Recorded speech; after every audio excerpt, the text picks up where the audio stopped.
अस्सलाम वालेकुम नाजरीन, आप सबका खैर मकदम है 10 न्यूज 247 पर। आइए डालते हैं आज की अहम खबर पर एक नजर।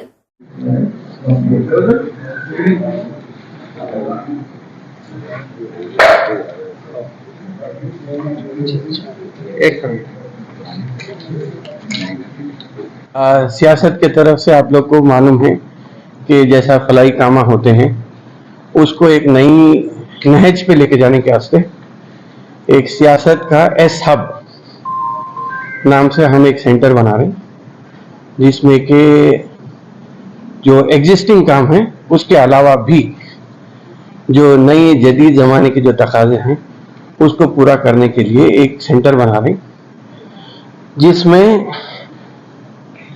रोजगार या तालीम का जो काम है, तालीम के साथ साथ रोजगार के साथ उनको खुद मुक्तफी होने के लिए या सेल्फ एम्प्लॉयमेंट के वास्ते, या अब नई इस्तिलाह जो इस्तेमाल हो रही है कि स्टार्टअप, उसमें गाइड करने के लिए एक ये एस हब को हम शुरू कर रहे हैं, जिसमें कि मैं समझता हूं कि अब आपको जैसा कि मालूम है कि तेलंगाना गवर्नमेंट ने 3003 करोड़ का बजट माइनॉरिटीज के लिए दिया है।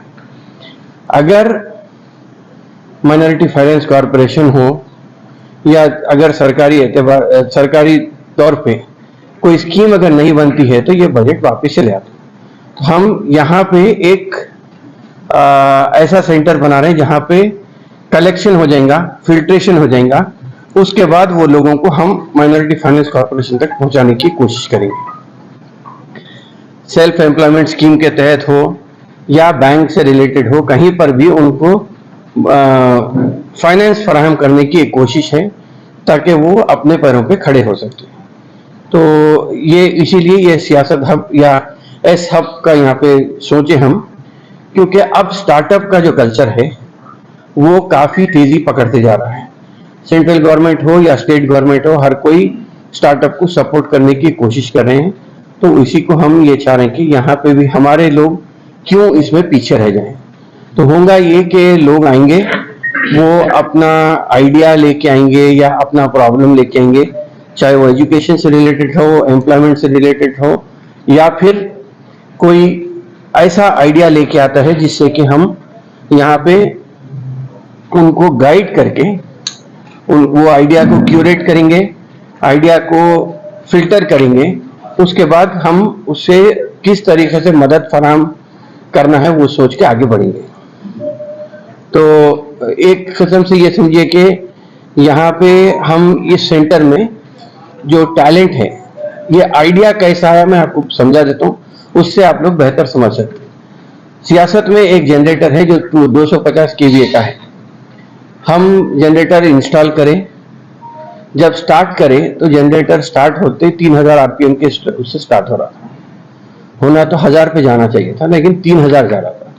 जो मैकेनिक साहब लगा रहे थे जनरेटर, उन्होंने उसका जो खराबी थी, जो खामी थी, वो रेक्टिफाई नहीं कर सक रहे थे। तो उन्होंने कहा कि 1-2 दिन का टाइम दीजिए, हम 2 दिन में इसका एक मैकेनिक तलाश करेंगे। 2 दिन के बाद उन्होंने आके बोले कि हमारे पास एक मैकेनिक है, हैदराबाद में नहीं है, बंबई में। वो आदमी आएगा, उसको बंबई हैदराबाद का टिकट देना, 50,000 रुपये उसकी फीस होगी, अगर रात में रुकना पड़ा तो 1 दिन का स्टे भी देना। हुआ ये कि हम पैसे भी जाए, आदमी आया, यहाँ पे देखा जनरेटर को, पूरा जनरेटर हो गया। जनरेटर देख के दुरुस्त करने के बाद जनरेटर हम बोले कि आपका एक इंटरव्यू लेंगे। तो वो आदमी आया, मैं समझता हूँ कि 26-27 साल का आदमी, कुर्ता पजामा में, टोपी, दाढ़ी के साथ। क्या पढ़े हुए हैं? तो बोले मैं कुछ नहीं पढ़ा हूँ, वालिद साहब डीजल मैकेनिक है, मैं उनके पास बैठ के देख के डीजल इंजन रिपेयर करना सीखा, वैसे ही मैं जनरेटर की फील्ड को अपना लिया और उसमें महारत हासिल कर लिया। आज मैं रिलायंस के लिए काम करता हूँ। जो ऑयल रिग खराब हो जाती समंदर में, मेरे को हेलीकॉप्टर में वो लोग लेके जाते हैं, मैं वहां बना देता हूँ, फिर वापस लाके छोड़ देते, 50,000 रुपये पर विजिट मिलता।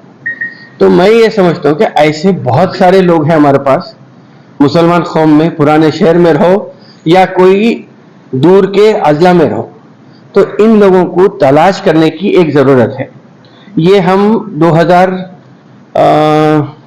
14 में भी एक 13-14-15 में भी एक स्कीम शुरू करे थे, इसमें 2 लोगों का इंतखाब करना चाह रहे थे, एक ज़हीन और एक शरीर बच्चा। उसको मालूम है उन्हें वहां तक पहुंच जा सकता। शरीर बच्चे को अगर सही तौर से रहनुमाई हुई तो फिर उन्हें बिल गेट्स भी बन सकता या सत्या नडेला भी बन सकता। तो ये टैलेंट आइडेंटिफाई करने की एक कोशिश थी हमारी। बहरहाल उसमें हम 5-6 लोगों को आइडेंटिफाई करे थे डिस्ट्रिक्ट में। शहर में वो चीज नहीं हो सकी। अब हम ये सोच रहे हैं कि स्कूल्स को भी, स्कूल के प्रिंसिपल को, टीचर्स को भी एक बार एक मीटिंग लेंगे, उनसे भी बच्चों को आइडेंटिफाई करेंगे। जैसा मिसाल के तौर पर मेरे साथ बैठे हुए हैं, कोई भी अगर आदमी आता है तो जायद फारूक से डील कर लेंगे, यहाँ से उन्हें चैनलाइज कर देंगे। अगर कोई आदमी परफॉर्मिंग आर्ट्स में अच्छा है तो उनको हम जो सेक्शन के हेड हैं उनको भिजा देंगे। कोई एजुकेशन से रिलेटेड है तो हामिद साहब है, हामिद साहब उनका टेक केयर कर लेंगे। या कोई दूसरा अगर कोई मसला है, कोई एक आइडिया लेके आता है तो रेस्पेक्टिव आदमी के पास भिजा देंगे, ताकि वहां से हम उसको लेके उसका डिटेल्स जब हमारे पास आ जाएंगे तो कैसा उसको मदद करना, कैसा फराहम करना। दूसरी चीज ये है कि देखिए, माइनॉरिटी फाइनेंस कॉर्पोरेशन के बहुत सारे स्कीम्स हैं, लेकिन स्कीम पैसे लेके कामयाब होना होते नहीं होते ये एक डाउट रहता। तो हम कोशिश ये करेंगे कि कोई बैंक से अगर टाई अप हो सकता, अगर स्कीम गवर्नमेंट की स्कीम मंजूर नहीं हो रही तो बैंक से टाई अप कर देंगे, उसको प्रोटोटाइप बनाने तक हम उसकी मदद करेंगे। उसका आइडिया अगर जनरेट हो जाता है तो फिर हम करेंगे। जैसा एक मिसाल के तौर पर निर्मल से हम एक बच्चे को लेके आए थे, निर्मल से इमरान को लेके आए थे। इमरान घर में बैठे बैठे सेलफोन बना दिया। सेलफोन से इरिगेशन के पंप सेट को ऑन करना और ऑफ करने का भी वो एक सिस्टम बना लिया था। एक सेफ लॉकर बनाया था, अलमारी के अतराफ वायर लगा के, अगर आप घर के बाहर जा रहे हैं तो फला खटका ऑन करके चले जाइए, वो अलार्म ऑन रहेगा। कोई अगर तोड़ के बजाय ऑफ करके खोलने के अगर तोड़ता है तो सेलफोन पे अलर्ट आ जाएगा। तो मैं समझता हूँ कि ऐसे बच्चे जो ITI करे हुए हैं, नहीं भी करे हुए हैं, कुछ नहीं पढ़े हुए भी है तो कोई प्रॉब्लम नहीं है, सिर्फ अगर सोचने की सलाहियत रही तो वैसे लोगों को आइडेंटिफाई करके उनको अपने पैर पे खड़ा करके माशी तौर पे ताकतवर बना के एक खुद अपना बिजनेस ठहरे वैसा ये करने की कोशिश। आपको नहीं, कोई एज लिमिट नहीं।